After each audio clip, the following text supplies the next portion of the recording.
Le RRP est une carte des sols associée à une base de données. L'échelle de cet outil est le 250 millième. Comme on peut le voir sur cette carte issue du géoportail, à ce jour c'est la seule information sur les sols qui couvre une surface régionale sur la quasi-totalité de la France.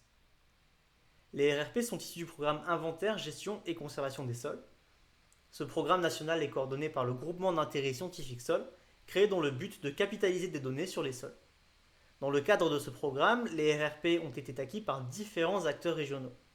En Occitanie, ce sont l'INRAE de Montpellier, le Laboratoire d'écologie fonctionnelle et environnement et la Chambre d'agriculture du Tarn qui ont eu la charge de construire les RRP. Le programme IGCS permet d'assurer le respect de certaines règles de cartographie. En particulier, dans les RRP, la cartographie est réalisée à l'aide d'une densité de sondage à la tarière d'1 pour 200 à 600 hectares et d'une densité de fosses pédologiques d'1 pour 2000 à 6000 hectares. Pour se faire une idée de ce que représente cette densité, on peut prendre l'exemple de la ville de Montpellier.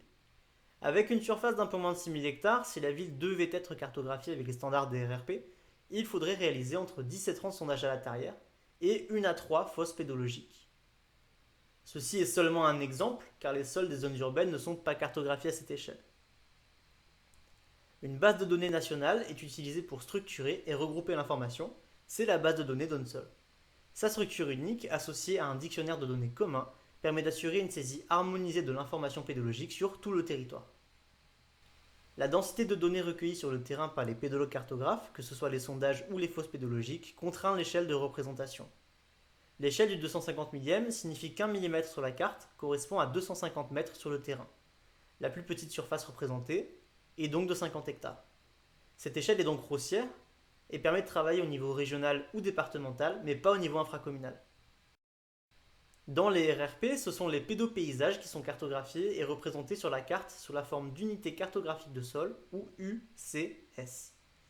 Un pédopaysage correspond à une portion de l'espace où les facteurs de la formation des sols, comme la géologie, le relief, la végétation ou le climat, sont homogènes. Les UCS sont composés d'un ou plusieurs types de sols appelés unités typologiques de sol ou UTS. Les informations sur les UTS ne sont pas spatialisées, elles n'apparaissent donc pas sur la carte, mais dans la base de données DONSOL.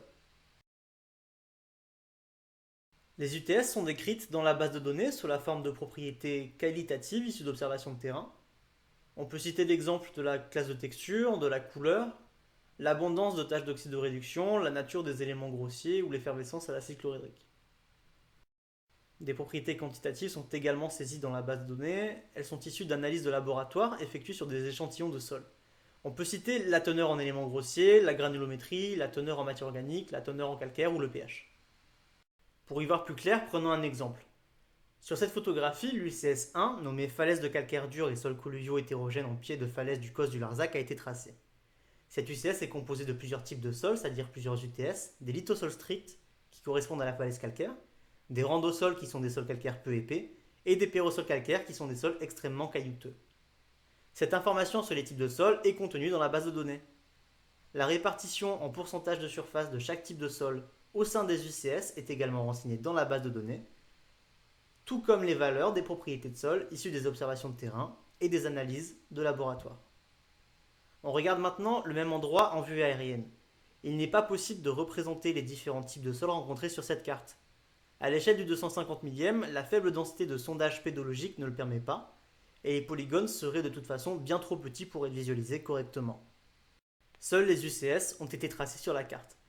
Pour s'en convaincre, on peut dézoomer un petit peu sur cette partie sud du département de l'Aveyron. Ainsi, il y a derrière une représentation cartographique des sols une base de données complexe mais riche d'informations.